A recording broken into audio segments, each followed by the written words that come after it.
Pakistan stock data channel में खुशामदीद। कल हमने एक वीडियो बनाई जो थोड़ी सी अनकट वर्जन था। वक्त के हिसाब से हमने कहा था कि हम बना के आज ट्राई कर रहे हैं, जिसमें हम उसको एडिट नहीं कर सकेंगे या उस पर बहुत सोच समझ के वीडियो नहीं बना पाएंगे, और उसमें कुछ टाइम भी ज़्यादा लग गया। हमने इसका जिक्र भी किया था कि टाइम लगेगा भी ज़्यादा। कुछ लोगों ने टाइम पे एतराज़ भी किया, लेकिन कुछ रीजनेबल फीडबैक भी मिला। तो हम जब वक्त मिलेगा तो हम इस तरह की वीडियो बना लेंगे।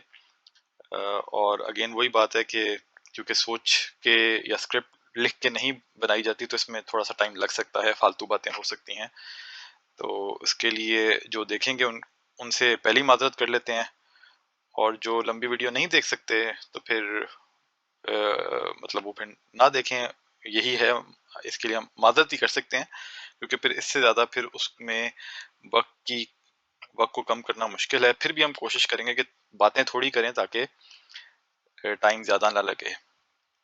और जो कुंवारे लोग हैं वो ऐसा कर सकते हैं कि सोने के टाइम पे ये वीडियो लगा के सुन लें, ताकि कुछ बात समझ भी आ जाए और शायद नींद भी आ जाए उनको। चलें, तो आज की फिर हम बात करते हैं। आज मार्केट ने फिर वही उल्टी सीधी मार्केट चल रही है। कल ऊपर गई, फिर आज नीचे आ गई, और ज़्यादा शेयर्स आज अगेन वही जो कल ऊपर गए थे वही नीचे आए। खसूसन OGDC, PPL, SNGP, PSO, ये जिनका सर्कुलर डेट का चक्कर है। तो कल हमने जिक्र किया था कि ये अभी तक जो है ना, तमाम टीवी चैनल्स पे खबर तो चली कि सर्कुलर डेट का इशू रिजॉल्व हो रहा है, लेकिन कोई समझ नहीं आ रही कि वो वाकई में खबर चली या चलवाई गई। और आज भी ये बात नहीं पता चली, अभी भी नहीं पता कि वो सच है या झूठ है। लेकिन आज मार्केट में एक बड़ा जो है ना अजीब सा रूमर फैलाया गया, और लोग कह रहे हैं कि उसकी वजह से मार्केट गिरी है। और उस रूमर के बारे में हम आपको बताते हैं, और कि अगर तो सिर्फ उस रूमर की वजह से मार्केट गिरी है तो वो रूमर गलत है, और सिर्फ वो शायद माल छुड़ाने की एक कोशिश है। लेकिन हकीकत में हम नहीं जानते कि सिर्फ उसकी वजह से मार्केट गिरी या जान के गिराई गई, या सर्कुलर डेट का मामला अभी तक हल नहीं हुआ। ये वक्त ही बताएगा। इसीलिए अपनी अपनी रिस्क के मुताबिक आप इसमें इन्वेस्ट करें। और बज़ाहिर ऐसा लग रहा है कि जब तक ये न्यूज़ कंफर्म नहीं होगी, मार्केट को लोग ऊपर नीचे करते रहेंगे। तो अगर आपके पास फालतू कैश है तो थोड़ा सा आप कर सकते हैं कि थोड़ा ऊपर जाए तो खरीद लें, अगर नीचे आए तो बेच दें। उल्टा बोल गए, ऊपर जाए तो बेच दें, नीचे आए तो खरीद लें। क्योंकि लॉन्ग टर्म मतलब वैसे तो OGDC PPL अगर आप ले भी लेते हैं तो शेयर अच्छा है। और बहुत सारे लोगों का यही ख्याल है कि आज नहीं तो कल, नहीं तो 6 महीने बाद सर्कुलर डेट को सेटल करना ही है, और उसके लिए सबसे बेहतरीन ऑप्शन यही है जो डिविडेंड वाली प्रपोज की है। लेकिन देखें क्या होता है। बहरहाल ये है कि आम लोगों का ये बहुत माल इसमें जो है ना ज़ाया करवाया जा रहा है। तो बेहतर ये है कि आप उतना ही, जैसे हमने कल भी बात कही, कि उतना ही पैसा इसमें लगाएं जितना आप रिस्क ले सकते हैं। मिसाल के तौर पे अगर आपके पास 10 लाख रुपए हैं तो आप बस 1 लाख से ज्यादा इसमें इन्वेस्ट ना करें। और फिर वो जो 1 लाख आपने लगा लिए हैं, वो ये ना हो कि आप ऊपर जाने पे खरीदें और नीचे जाने पे बेचें। इसको अवॉइड करें। फिर नीचे जाता है, फिर बेहतर है संभाल लें लॉन्ग टर्म के लिए। उसको समझ लें कि आपने लॉन्ग टर्म के लिए इन्वेस्ट किया है, और अगर ऊपर जाए तो फिर आप उसमें से फायदा हासिल कर लें। अब रूमर क्या था जी? रूमर ये आया, किसी ने बताया कि जी OGDC जो है, ये डिसाइड हुआ है कि वो डिविडेंड तो देगा, लेकिन वो गवर्नमेंट को कुछ और डिविडेंड देगा और माइनॉरिटी शेयर होल्डर्स को कुछ और डिविडेंड देगा। अब ये बात जो है ना, ये जो स्टॉक मार्केट के रूल्स एंड प्रिंसिपल्स है ना, उनके खिलाफ है। ऐसा हो नहीं सकता। ये तो हो सकता है, ये तो माना जा सकता है कि सर्कुलर डेट सेटलमेंट वाली न्यूज़ जो है वो ही गलत है, वो जान के फैलाई गई ताकि ये ऊपर चला जाए और बड़े लोग बेचते हैं, और जो छोटे लोग हैं वो खरीद लें ऊपर वाली प्राइस पे, यानी कि माल चिपका दिया जिसे कहते हैं ना। लेकिन ये नहीं माना जा सकता कि जो है शेयर होल्डर्स को मुख्तलिफ डिविडेंड दिया जाए कि जी हुकूमत को ज्यादा मिले और आम शेयर होल्डर्स को कम। ये लॉफुल नहीं है, लीगल नहीं है, और पूरा यकीन है मुझे कि ऐसी कोई बात हुई भी नहीं होगी। ये सिर्फ माल छुड़ाने का एक तरीका बज़ाहिर महसूस हो रहा है। अच्छा, इसको हम आपको बताएंगे कि ये क्या है। थोड़ा सा अगेन आपको दिखाना पड़ेगा, और हम पहले से कोई डॉक्यूमेंट्स तैयार नहीं कर सके, तो इसके लिए फिर थोड़ा सा टाइम लगेगा आपको। तो आप साथ साथ अपना दूसरा काम करना चाहें तो कर लें। अच्छा जी, पहले हम यहाँ पे OGDC को ओपन करते हैं, साथ हम इसका एक और जो है ना ओपन कर लेते हैं। हम अब आपको ना OGDC के अकाउंट्स दिखाएंगे। असल में चीज ये है कि ये पॉसिबल हो सकता है कि आपके जो है ना शेयर्स वो इशू ही किए जाएं, क्लास ए अलग और क्लास बी अलग। अगर तो ऐसा है, फिर ये हो सकता है कि क्लास ए को अलग डिविडेंड दिया जाए और क्लास बी को अलग डिविडेंड दिया जाए। लेकिन अगर तो सबके इश्यूज सेम, सबके शेयर्स सेम क्लास के हैं, तो उनमें ऐसा नहीं हो सकता कि सेम क्लास ऑफ शेयर्स को अगर वो हुकूमत के पास है तो उनको मुख्तलिफ डिविडेंड दिया जाए, और अगर वो अवाम के पास है तो उनको मुख्तलिफ डिविडेंड दिया जाए। इसकी हम आपको यहाँ से दिखाते हैं। अब चेक कर लेते हैं कहीं ऐसा तो नहीं कि OGDC के शेयर्स जो हैं वो हुकूमत के क्लास ए हैं और बाकी लोगों के क्लास बी। ऐसा तो नहीं है। इसमें हम यहाँ पे इसके ना जल्दी से इसके अकाउंट्स में जाते हैं। हमें इसका ऑथराइज कैपिटल देखना है।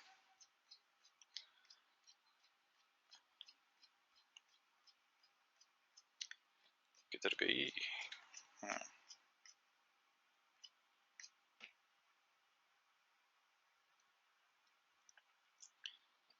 अच्छा जी, ऑथराइज कैपिटल किधर गया यार? बैलेंस शीट में पहले हम जाएंगे यार, शुरू से देख लेना चाहिए था किस पेज पे है।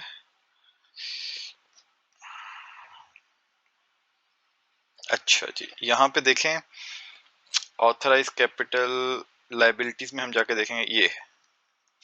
ये है जी शेयर कैपिटल आ रहा है। वो कह रहे हैं नोट नंबर 4 पे जाएं, तो हमें नोट नंबर 4 पे जाना पड़ेगा उसके लिए। फिर नीचे आए फाइनेंशियल स्टेटमेंट्स में। ये आपको ना फाइनेंशियल स्टेटमेंट्स देखना आना चाहिए अगर आप स्टॉक मार्केट में इन्वेस्ट करते हैं। इसके लिए हमने कोर्स बनाया हुआ है, finance for non finance person. अगर आप फाइनेंस के बंदे नहीं हैं, आप वो कोर्स कर सकते हैं इन चीजों को समझने के लिए। सिर्फ आपको दूसरों पे डिपेंड नहीं करना चाहिए। आज मैं कोई बात कह दूं, मैं को गलत हो जाऊं, आप मेरी बात सुन के कहीं पे इन्वेस्ट कर लें और नुकसान हो जाए, नुकसान तो आपका होगा ना। या किसी भी और बंदे की बात सुन के आप आंखें बंद करके इन्वेस्ट करें, तो वो चीज सही नहीं है। आप सब लोगों को जो स्टॉक मार्केट में इन्वेस्ट करते हैं, फाइनेंस की नॉलेज हासिल करनी चाहिए। अच्छा जी, ये है जी नोट नंबर 4। ऑथराइज कैपिटल है, यानी कि 5 बिलियन तक शेयर्स वो इशू कर सकते हैं, लेकिन इन्होंने जो इशू किए हैं वो 1 बिलियन शेयर्स इन्होंने इशू किए हैं, और बाकी 3.2 बिलियन बोनस शेयर्स भी हैं, तो टोटल तो ज्यादा हो जाता है। लेकिन यहाँ पे देखें ऑर्डिनरी शेयर्स ऑफ 10 ईच, ठीक है। यानी कि यहाँ पे कोई इन्होंने सेपरेट क्लासिफिकेशन नहीं की हुई इन शेयर्स की। ये सब के सब शेयर्स जो हैं इनके ये आ रहे हैं सेम क्लासिफिकेशन में। अब हम आपको दिखाते हैं GCIL के अकाउंट्स, क्योंकि GCIL अगर आपको याद हो पहले सर्फ होता था, फिर GTAC बना, फिर GCIL में मर्ज हुआ। तो GTAC ने क्लास बी शेयर्स इशू किए थे, तो उनका ऑथराइज कैपिटल के लिए नोट है 11।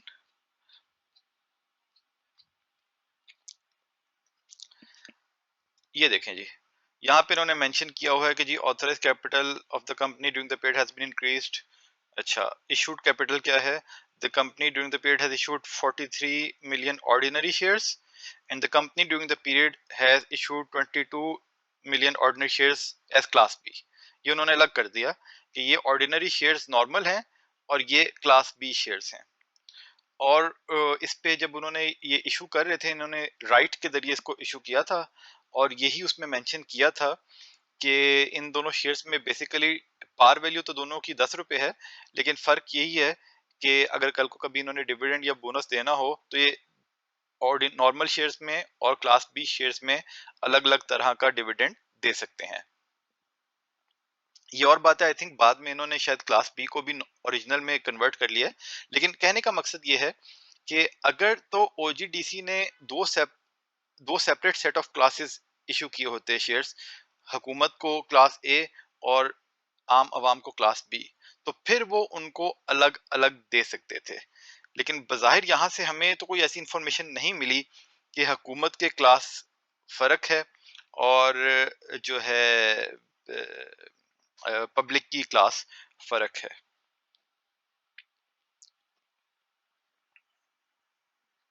बज़ाहिर तो हमें ऐसी कोई इंफॉर्मेशन यहाँ पे नहीं मिली, कहीं और छुपा के लिखी हो तो पता नहीं। जी, तो उस हिसाब से बज़ाहिर हमारा पूरा ये अंडरस्टैंडिंग है कि ये कम से कम पॉसिबल नहीं है। हाँ, कल को पता लगे कि पूरा का पूरा वो सर्कुलर डेट सेटलमेंट हो नहीं रही डिविडेंड की वजह से, वो सारी रूमर थी, वो अल्लाह ही बेहतर जाने। तो ये जी इसका जो है ना, इसकी वजह से पैनिक जो फैलाया गया, तो वो मसला उसका नहीं है। अच्छा, अब हम जरा देखें, क्विकली देख लेते हैं कि आज की कोई और यहाँ पे न्यूज़ तो नहीं है।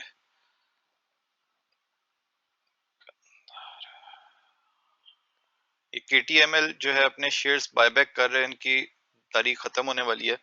आज थोड़ा सा ऊपर गया था, लेकिन इन्होंने इसको बड़ा कंट्रोल रखा है। इस पे अगर हमें मौका मिले तो हम वीडियो बनाएंगे। बहुत मैनिपुलेटिव इन्होंने रखा है इसको, इसकी प्राइस को बढ़ने ही नहीं दिया। ये तारिक ग्लास की वो पहले भी उन्होंने कहा था कि हमने बीजीएल के परचेज करने हैं, फिर आज कह दिया। नोटिस डालते रहते हैं, परचेज करते नहीं है। वो शंघाई इलेक्ट्रिक का पता नहीं कई सालों से आ रहा है कि उन्होंने केईएल को परचेज करना है, अभी तक कर ही नहीं रहा। नोटिस एक्सपायर होता है, फिर वो नया जो है ना वहां पे नोटिस दे देते हैं, पता नहीं क्या चाहते हैं। 1 रुपए पे ले जाके शायद खरीदना चाहते हैं। हाँ, आज ये ईपीसीएल के रिजल्ट्स आए थे, वो हम क्विकली देख लेते हैं।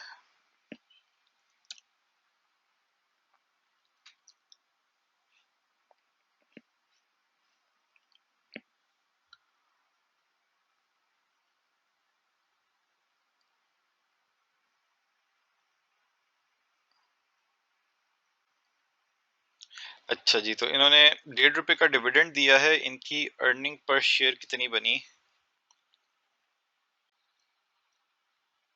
इनकी अर्निंग पर शेयर है जी 2.69 बेसिक, और डेढ़ अभी दिया है, 1 रुपया पहले दिया था। यानी कि जितनी अर्निंग हो रही है वो उस हिसाब से ये अपना डिविडेंड तो दे रहे हैं। इसका मतलब ये है कि अगले 6 महीने में ये 2.5 रुपए का डिविडेंड और दे सकते हैं। इस तरह अंदाजा करना होता है, क्योंकि ईपीसीएल हिस्टोरिकली जितना कमा रहा है वो डिविडेंड देता है।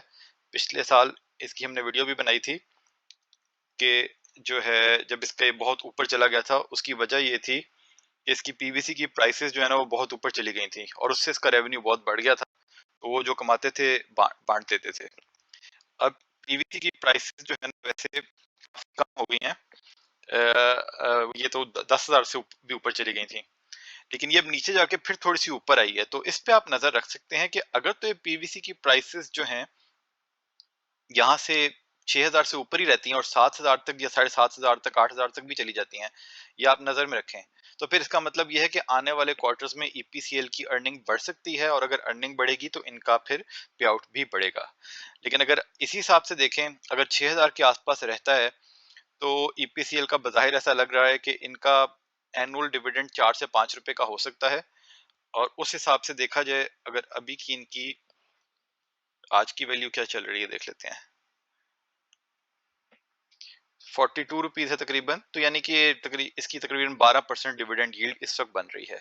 लेकिन बात वही है कि आपने इस पे नजर रखनी है कि अगर किसी वजह से कभी एकदम होता है, जंप आ जाता है, ये देखिए जैसे हम 5 ईयर का इसमें देखते हैं ना, तो ये यहाँ पे 12,000 तक भी चला गया था कोरोना के बाद, फिर बहुत नीचे आ गया। वैसे तो अपने एवरेज रेट के पास ही है, लेकिन इसको आप नजर में रख सकते हैं कि अगर तो ऊपर जाता है तो आप फिर इसमें लॉन्ग टर्म का सोच के इन्वेस्ट कर सकते हैं। अभी भी वैसे तो 12% की डिविडेंड यील्ड के हिसाब से बुरा नहीं है, लेकिन इस टाइम पे बहुत से शेयर्स में इससे ज्यादा अच्छी डिविडेंड यील्ड्स मिल रही हैं, तो इसलिए कंपैरेटिवली ये इतना प्रेफरेबल नहीं है। लेकिन फिर भी इसका हिस्टोरिकली यही रहा है कि डिविडेंड काफी अच्छा देते हैं। इसलिए एक्सक्यूज मी, इसलिए ये है कि हम इसको अपने पोर्टफोलियो में जरूर रख सकते हैं। तो ईपीसीएल के बाद और तो मेरा नहीं ख्याल, जो मुझे जहन में अभी कुछ नहीं आ रहा आज कोई और बात कहने वाली हो। अच्छा, ये देख लेते हैं, एक इस पे हमने ना एलटीएन के ऊपर हमने वीडियो बनाई थी। ये जो है आप वो वीडियो पहले देख लें, फिर ही आपको इस बात की समझ आएगी। बहरहाल इसका जो है ना, इनका एक नोटिस अभी आया था, ये देखें यहाँ पे, board meeting other than financial results. कुछ कंपनियां होती हैं वो अपने नोटिस में नहीं लिखती कि वो मीटिंग किस लिए कर रही हैं, यानी कि अगर उनका डिविडेंड देने का इरादा हो फिर भी वो अपने नोटिस में मेंशन नहीं करती कि हमने जो है ना डिक्लेयर करना है कोई डिविडेंड। कुछ कंपनियां होती हैं उन्होंने नहीं भी देना होता फिर भी वो मेंशन करती हैं कि हम मीटिंग कर रहे हैं टू असेस के क्या कुछ इंटाइटलमेंट तो नहीं है, कुछ हमने डिविडेंड तो नहीं देना। असल में तो स्टैंडर्ड प्रोसीजर यही है कि लिखना चाहिए उनको और किसी को बताना नहीं चाहिए, लेकिन हिस्टोरिकली जो है ना एईएल का ऐसा ही हमने देखा है कि ये जब अपने नोटिस में लिखें कि हम कंसिडर मीटिंग कर रहे हैं to consider the declaration of the interim dividend, तो इसमें जो है ना चांसेस यही हैं, 90% तो कम से कम चांसेस ये हैं कि डिविडेंड देंगे इस मीटिंग में। और ये मीटिंग भी है अगस्त 15 को। इसका मतलब ये है कि अगस्त 16 को ओपन जब मार्केट होगी तो ये अनाउंस कर चुके होंगे। अगर वो डिविडेंड अच्छा हुआ तो ये शेयर आपके हाथ में नहीं आएगा, और अगर उन्होंने किसी भी वजह से डिविडेंड नहीं दिया, क्योंकि डिसीजन तो ले सकते हैं लेना चाहें, डिविडेंड नहीं दिया या 1 रुपया दिया, तो फिर इसमें इस शेयर के ना आपको बायर भी मार्केट में आसानी से नहीं मिलते। इसकी हमने जो वीडियो बनाई आप जरूर देखें।